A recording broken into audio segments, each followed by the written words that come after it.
బాలనటుడుగా తెలుగు చిత్ర పరిశ్రమల్లో తనకంటూ గుర్తింపు తెచ్చుకున్నాడు మాస్టర్ భరత్.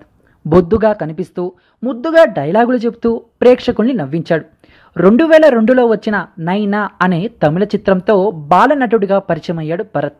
ఆ తర్వాత తెలుగులో Venky, happy, Pokiri, Dubai Seenu, ready, Dhee, Ragada, king, Namo Venkatesa, auto Nagar సూర్య తదితర చిత్రాల్లో నటించి తనకంటూ ప్రత్యేక స్థానాన్ని సంపాదించుకున్నాడు.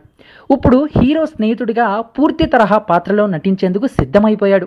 అల్లు శిరీష్ కథానాయకుడిగా నటిస్తున్న ఏబిసిడి చిత్రంలో శిరీష్ స్నేహితుడి పాత్రలో భరత్ నటిస్తున్నాడు. ఈ విషయాన్ని శిరీష్ ట్విట్టర్ ద్వారా వెల్లడించారు. ఏబిసిడి సినిమాలో మాస్టర్ భరత్ నా స్నేహితుడిగా ఫుల్ లెంత్ ఉన్న పాత్రలో నటిస్తున్నాడు. ఈ సినిమాతో చైల్డ్ ఆర్టిస్ట్ నుంచి క్యారెక్టర్ ఆర్టిస్ట్గా మారబోతున్నాడు. వెల్కమ్ భరత్.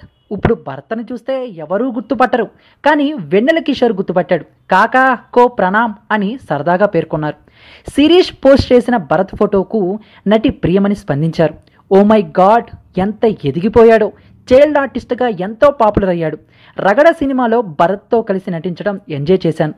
నేను హాయ్ చెప్పానని చెప్పు శిరీష్ అని పేర్కొన్నారు. చైల్డ్ ఆర్టిస్ట్గా ఎంతో మందిని నవ్వించిన భరత్ క్యారెక్టర్ ఆర్టిస్ట్గా ఎంతవరకు సక్సెస్ అవుతాడో వేచి చూడాల్సిందే.